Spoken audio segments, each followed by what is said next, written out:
I'm Tom Stewart, editor and managing director of the Harvard Business Review. Our guest today is Michael Porter, professor at Harvard University and head of the Institute for Strategy and Competitiveness. He's the author of the forthcoming HBR article, The 5 Competitive Forces That Shape Strategy, a reaffirmation, update, and extension of his groundbreaking 1979 article, How Competitive Forces Shape Strategy. Mike, thanks for joining the program. To start, let's remind our viewers of what the 5 competitive forces are. Well, Tom, the basic idea of the competitive forces starts with the notion that competition is often looked at too narrowly by managers. And the 5 forces say that, yes, you're competing with your direct competitors, but you're also in a fight for profits with a broader, extended set of competitors, customers, who have bargaining power, suppliers who can have bargaining power, new entrants who might come in and kind of grab a piece of the action, and substitute products or services that essentially place a constraint or a cap on your profitability and growth.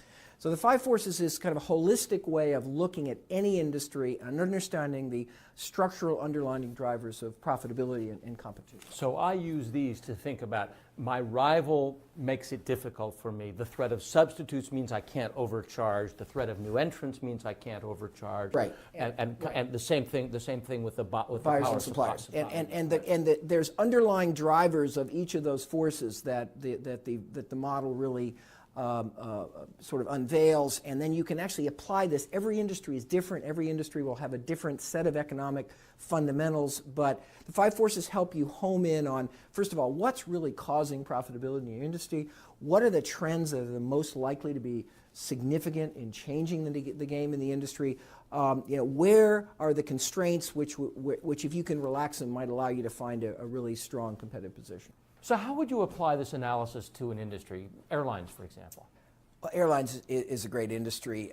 It's actually, you'll see in the article, you've seen in the article, that there's a chart that compares profitability of industries, and airlines, I think, has been on the bottom of that list for decades.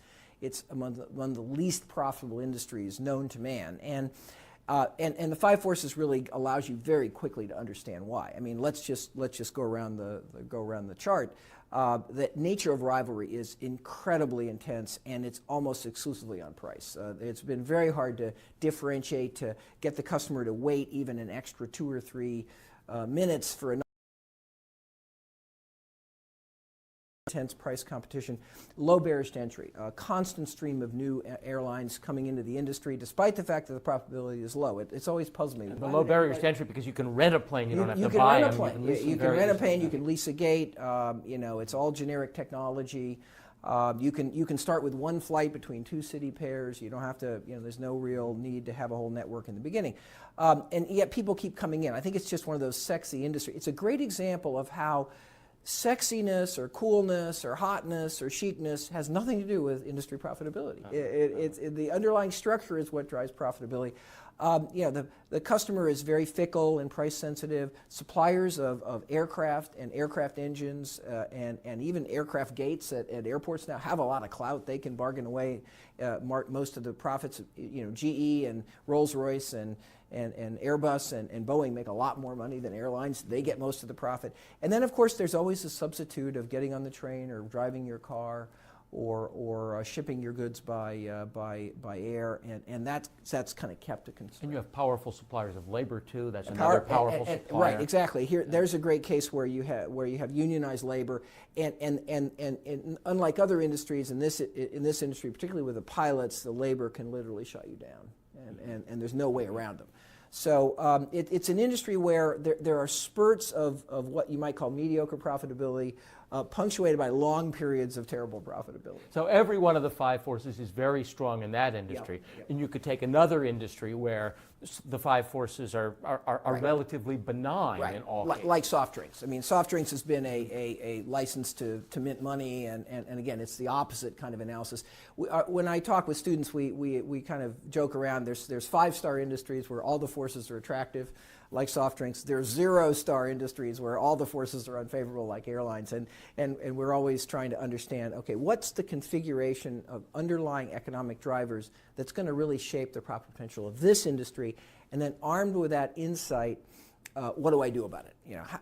How do I try to relax the constraint that's holding back industry profitability? How can I position myself to kind of insulate from some of the gale winds of those forces? And those implications of the 5 forces are something that this new article has developed in much more detail. You conceived this framework nearly 3 decades ago, and it has been the most extensively used both in management scholarship and management practice of any strategy framework, and I mean, it really has it changed the definition of strategy in a lot of ways. In these 3 decades, what have you learned? What have you learned about the application of these ideas in the real world of business? Well, the wonderful thing, of course, we learned is that these concepts can be applied to literally any industry. It's a product, a service, high-tech, low-tech, emerging economies, developed economies. Indeed, what one of the powers of the framework is it helps you avoid getting trapped or tricked by the latest trend or the latest technological sensation, and really allows you to focus on the underlying fundamentals. The Internet's a good example. We got very, very confused by the Internet because people saw the Internet as a force as opposed to really enabling technology that might or might not impact the underlying structure of the industry. So I think one thing I've learned is the framework is very, very robust. But I've also learned that there's a lot of confusion and complexity in actually applying the framework in actual practice, and we've tried to clear as many of those areas up as we could in this new article. For example, how to think about rivalry. How do we understand when rivalry is really positive sum, which allows companies to, many companies to do well, and when does rivalry become really zero sum, where everybody's kind of dragged down into kind of a destructive battle that you can't win? I can understand zero sum. I mean, if we get in a price war, the only one who wins is the consumer, which is nice if you're a consumer.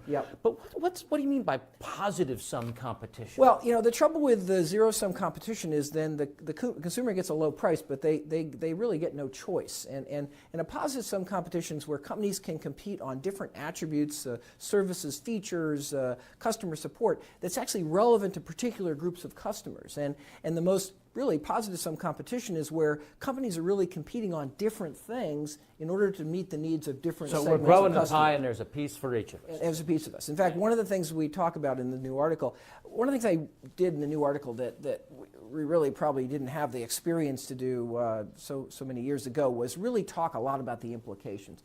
If this is the way competition works, what do you do about it? And one of them might be, in some industries, rather than go for market share against your rivals, you might be much better off just really expanding the pie, expanding the whole profit pool of the industry. That may be the best way for a market leader to actually improve their circumstances rather than to trigger a destructive battle with their head-to-head rival. How should a company get started using the 5 forces framework? You're working your strategy up, you decide this really works for me. How do you begin? Well, I think industry analysis and looking at the competitive environment is, of course, probably the starting basic discipline of any strategy formulation process. If you don't know what your industry looks like, if you don't know how it's changing, if you don't know what the drivers of competition are, you might as well, strategy is going to be, marginally useful if not destructive. So we got to start with industry analysis. Figuring out what your industry is and drawing the right boundaries. And that's not always easy. It's not always easy. We've added a box in this new article which really addresses that question because I encountered so many companies that struggled with industry definition. Identifying really what the industry structure is in your particular industry.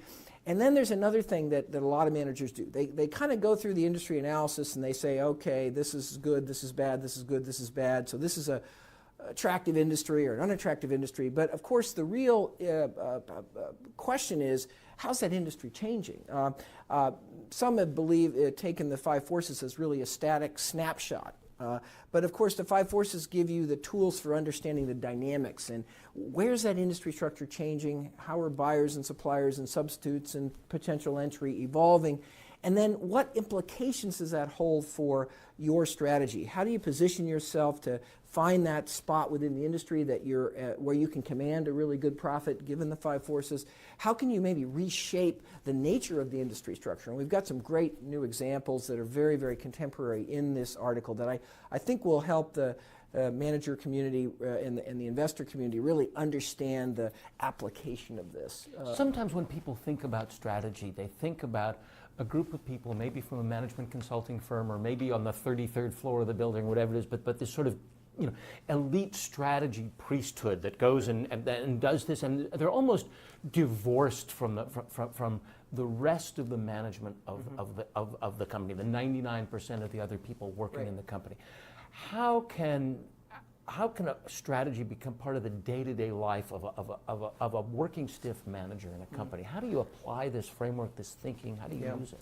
Well, we think that this way of looking at an industry needs to be very, very broadly understood in the organization. I mean, and the thing about it is that managers, even rank and file employees, it's intuitive. People understand. We have these customers, we have these suppliers.